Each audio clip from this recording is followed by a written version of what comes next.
Thanks for watching the NWR Virtual Investor Conference, May 2020. Next up, we have Pure Minerals. Pure Minerals is aiming to become a significant producer of complementary battery chemicals, including nickel sulphate, cobalt sulphate, and high purity alumina through its proposed tech project in Townsville. A recently updated pre-feasibility study confirmed the tech project has the potential to deliver excellent economic returns and remain financially robust in downward price cycles. We have John Downie with us today from the Yarra Valley. Managing Director John Downie is a mechanical engineer with more than 30 years of experience in the mining industry. He has been extensively involved in lateritic nickel mining and processing, having previously been Director of Mines for Vale's Goro operations in New Caledonia, CEO of Gladstone Pacific Nickel, and Director of Projects at Queensland Nickel. Over to you, John, with your presentation. Thanks very much. Well, look, that was a great introduction, but let's get into it. Our Pure Minerals, our logo talks a lot about what we do. Where our primary products are nickel and cobalt sulphate for batteries, and Ali or aluminium hydroxide, which we turn into HPA. So. But these other products, it's interesting, we actually do extract them out of the ore, and I'll talk a bit about that as we move on.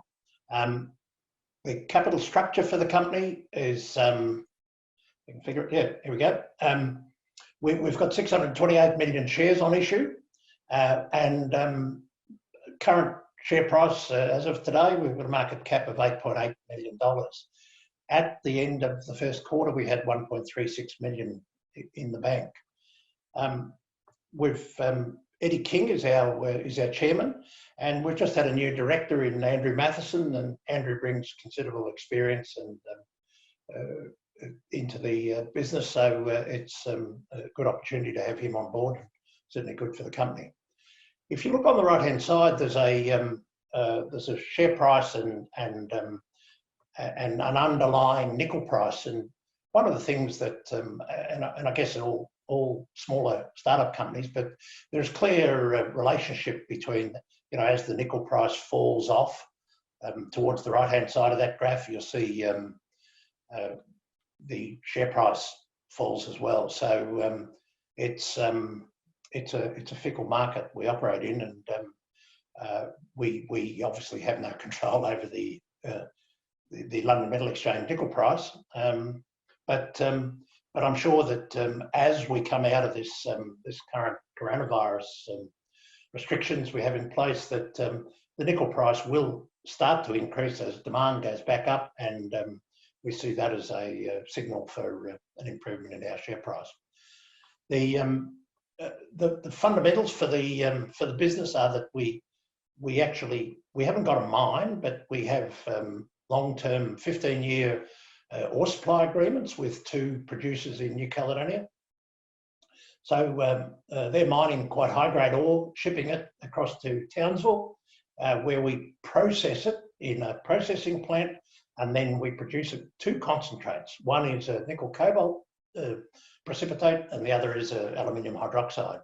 And both those then produce high purity nickel sulphate, cobalt sulphate, and a 4/9 high purity alumina, all complementary products that go into battery manufacture.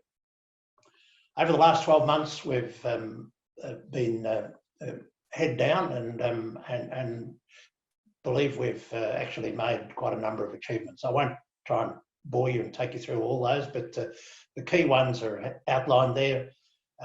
We completed a positive pre-feasibility study for just the tech project producing the nickel and cobalt, and then we added to that in just February this year and added on the HPA project. And I'm going to talk about that a little later on and just have a look at the financials. But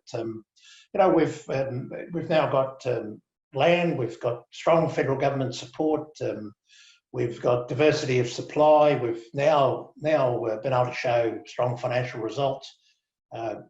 The site and infrastructure and things I'll discuss in more detail.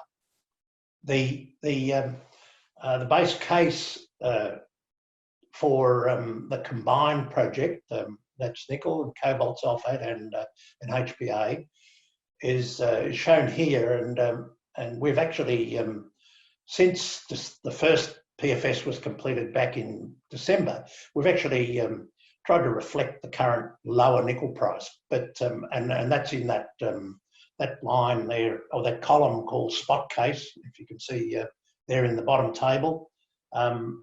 At $5.70 a pound nickel price, the business generates an EBITDA of just a bit over $211 million per annum, Aussie dollars per annum. It's got a post-tax NPV of a bit over $1 billion, and an internal rate of return of about 25%. That gives you a capital payback of just over 4 years.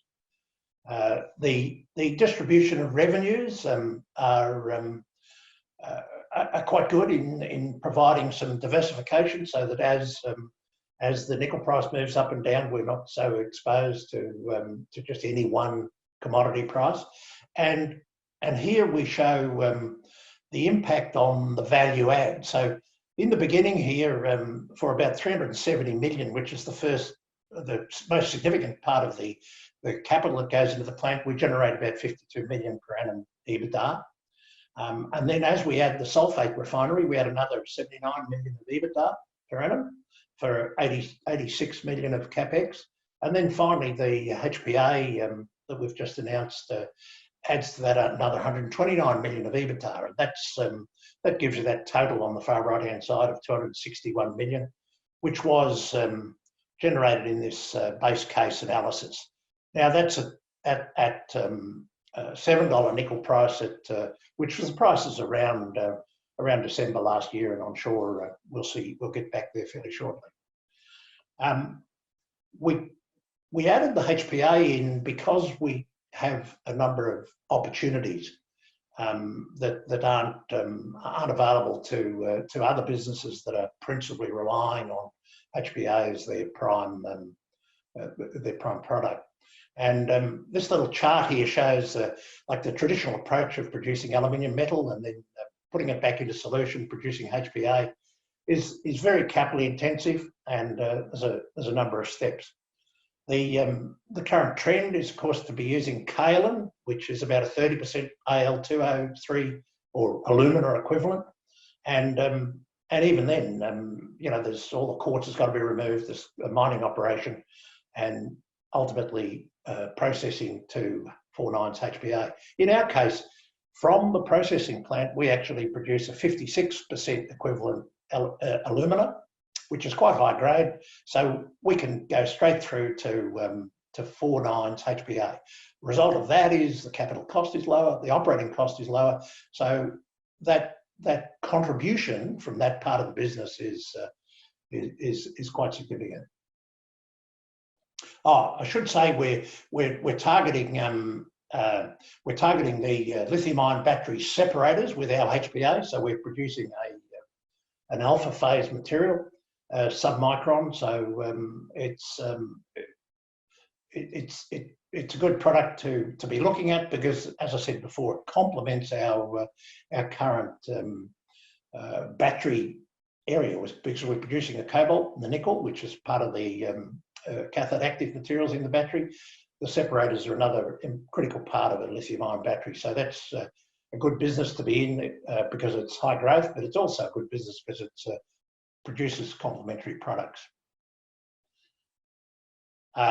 We have selected a site in the Lansdowne Park industrial area. That's a local government industrial area. It's about 6,200 hectares in total, but we've only got about 300 allocated to us, and it's about 35 kilometres from the Townsville port. You may or may not be familiar with the fact that Townsville was, Queensland Nickel was the site for imported a significant amount of ore since 1987, and was a site for production up until 2016. They were producing just a concentrate. They didn't get into the battery chemical sector. So we're in the same place. That means that all the approvals are in place to bring limonite across the port area. So that simplifies our approvals process. But more importantly, there's a great opportunity. We've got water supply, we've got gas supply, we've got a major railway line going out to Mount Isa from the city of or Port of Townsville, and we've got this this road, this highway that's not just a B doubles, but it actually can take up road trains up to 125 tonnes. So that helps with reducing our operating costs in transporting materials. Interesting enough, there's also a large solar array being proposed just in this area here, and there is another solar array producing solar energy just across river. So and a very large gas line, about 35 petajoules, coming up from Collinsville, goes right past the front of the property. So great place to be. Lots of opportunity. This whole area has been rezoned now, and it's now subject to Queensland government approvals. Oh, here's that's a picture of, it was a CSIRO research station, and they were grazing cattle on it. So it's nice flat land, and it you know, a great spot to build a plant. But also it affords lots of opportunity for expansion of the plant, and we would you know, envisage in the long term quadrupling this plant, building 4 of those trains effectively in that area. This front end is the processing plant, not very big, and that's that large building there is the cobalt nickel refinery, and this one here is the aluminium hydroxide refinery for producing HPA. So in summary, high-grade ore, grades 2-3 times higher than anything you'll see in Australia. So it gives us a great starting point.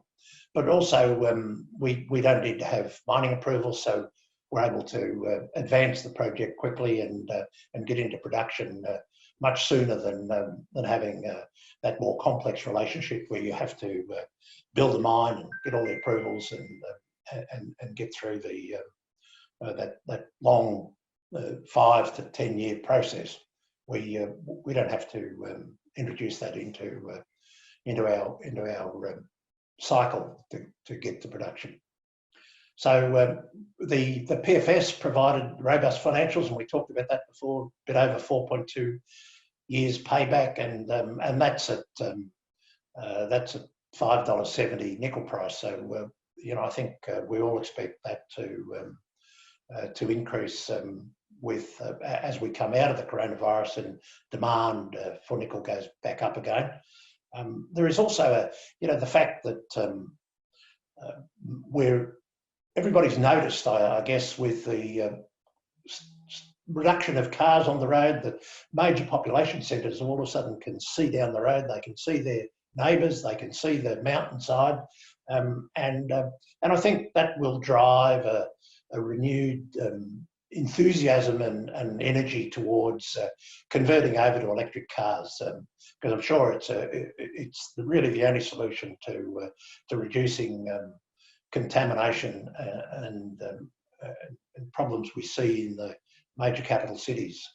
And who knows, some of that might contribute to some of the situations that we have now in respect to transmission of viruses. So robust financials. We've got very clean technology. We discharge a residue that's only about 20% of the weight of ore that we bring into the plant.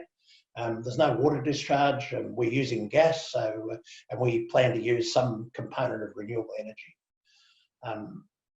The Townsville site is a great place. We've talked about lots of infrastructure, long-term skilled labour, and great engineering supporting the local companies.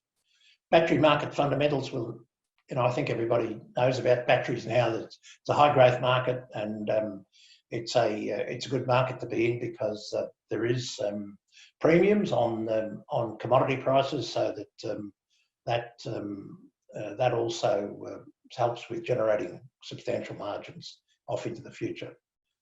We've got a very experienced management team, and all of them have been involved in developing projects of this size. The activity program, we're in the current stages of refurbishing and getting ready to operate a pilot plant that we have in over at the CSIRO in Western Australia. That's been slowed up a little bit because we haven't been able to get access to the plant over the last couple of months. But we still plan to be in operation sometime towards the latter part of Q2. These are financial years, by the way, so that line there is June 2021. So yeah, so most of the we will have run the pilot plant, produced product so that we can complete this marketing offtake, and we'll come and talk about that in a minute. But we also have all the engineering data accumulated from operating the plant so that we can complete the definitive feasibility study and the permitting approvals and be ready for the final investment decision sometime in that first quarter of the next financial year, June to August period. There's only about a 12 months construction period, so in all likelihoods we should be up and running in June 2021. Sorry, 22. Getting ahead of myself. That's a picture plan view of the pilot plant over at the CSIRO. It's hard to tell from this photograph, but there's a couple of people working on the plant there. You see those couple of bodies there. So it's quite it is only 1 tonne a day, but it's quite a substantial plant. It's not a toy. It's not something that is running small samples in the laboratory. It's a real world, real scale investment, so that we can replicate all aspects of the process and come out of this with a high level of confidence about the commercial scale plant.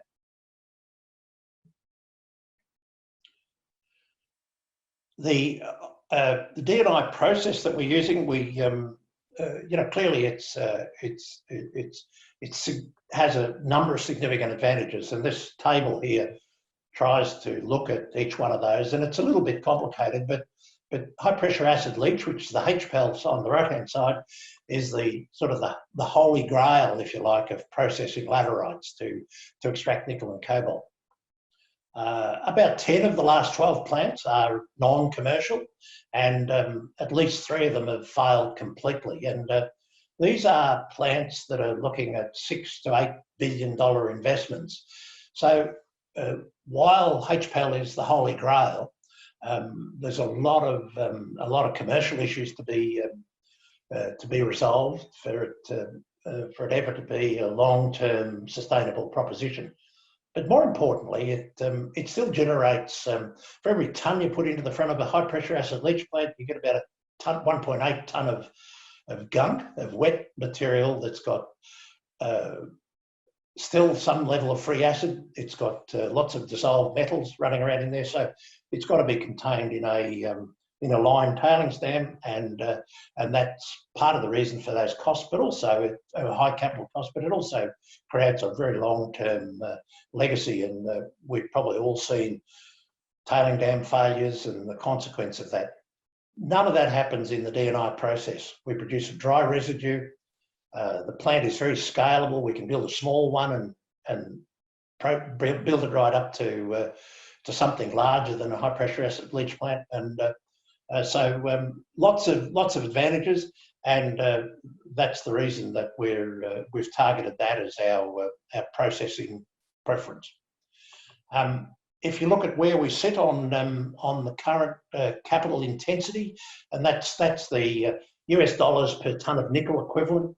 The tech project, Townsville Energy Chemical Hub, is right up the front here, and that's where we want to be because it sets us up for success. Again, when we look at the grades, we're stacked up against these other projects, and I'm sure probably most of you would know them at various stages of development. You can see at 1.6% nickel, we're quite a standout. Well, that's it, and I think I must be getting close to my 10 minutes, and just in closing, I'd like to say that I'd like to thank all the investors all our shareholders and all our wannabe shareholders for their investment and their trust in the company, and wish them the safest possible time in the next few difficult months. So thank you very much for listening to the story. Thanks, John, for your presentation. We've got some questions for you. You did go through the tech project in quite a lot of detail, but if you could just recap for us, what are the next critical steps for that project ahead of hopefully getting it up and running by June 2022, you noted? Okay. Well, look, I won't bore you with all that detail again, but certainly the two most important things that is absorbing 90% of our focus at present is getting the pilot plant up and running and producing some product so that we have finished product to go off and talk to potential offtake partners. Mm-hmm. The second key objective is then to sign up not necessarily a firm contractual relationship, but at least a collaborative memorandum of understanding with an offtake partner, so that we can start working towards making sure that as we move along, we're in lockstep with the expectations of the battery producers, because that's an important part of the puzzle. So really both those objectives are nearly the same, and they're the important things we're looking at between now and the end of the first quarter, September time 2020. But then there's lots of others running in parallel to it. What progress have you made with those potential offtake partners? And if you can, who are those potential offtake partners? Well, we can't actually tell you the names of them, because we've signed a few non-disclosure agreements, because at this early stage, neither of us, we're sharing information backwards and forwards, But we've been working very closely with the TIQ, the Trade and Investment Queensland, and both the trade commissioners in both Korea and Japan have been actively supportive, and have arranged a number of contacts, and they've I have to say they've pretty well been responsible for making the positive connections that we have in place now. So over the next month or so, we expect to convert these discussions into something more concrete. But I think that the parties we're talking to expect to come and visit Australia. They expect to come and visit the pilot plant, and they want to see it, touch it, and so September time will be the ultimate time where we can actually secure or convert some of those understandings into firm agreements. So it would need to be in person to convert those understandings into firm agreements. It couldn't be like potentially that you send a video to the interested parties and convert on that basis. They would need to physically come out and visit the site. I think so. I don't know, where somebody asked a question about running a video, and I think it's a very good idea. And for engineering purposes, we do normally run videos to capture not just the physical data, but some of the observations that you see going along the way. In the very small scale, where it's a laboratory scale, it's pretty ho-hum. It doesn't look that exciting. In our case, the plant is quite reasonable scale, so it would make for a very ideal production, and there's a lot of activity going on, so it's a good idea. However, I do think that ultimately, and look, I think Australia's certainly making great progress, and I hear we're up to over 5,000 people with the coronavirus on their phone now. So I expect that within a couple of months we'll nearly be back to normal, and maybe three months we'll start to see international travel again, and people are going to want to touch and feel and look you in the eye as part of the process of developing a long-term relationship for offtake. Fair enough. And John, just to finish, we have a question from an investor that's come through asking, how does a company with a market cap of 5 mil expect to raise 500 million? If you can sum it up. That's always a good question. Well, our market cap is now 8.8 as of yesterday, so there's a move. But look, continuing to de-risk the project through this pilot plant exercise, through completing the DFS, will undoubtedly improve the share price. You've only got to look at the share price of our peers to see that that's a very real proposition. However, in the long term, will that increase it to a equity value that's significant enough for us to go and build a $650 million plant? Probably not. So we'll be looking to NAIF and the export development funds to come into partnership with us for some aspects of the capital. But I think most likely we'll be looking to go offshore for bonds and equities, because it's unlikely that the traditional bank debt in Australia will be able to help us fund this project. So it's probably a combination of a number of things. Fair call. Thank you for joining us, John. Great to hear from you. Thank you. Thanks, John. Thanks everyone for listening. We do have Terra Capital coming up next. That is Jeremy Bond's fund. Stay tuned. They're a specialist investment manager with a proven track record of performance since inception, and they have a focus on risk management. They'll be up soon.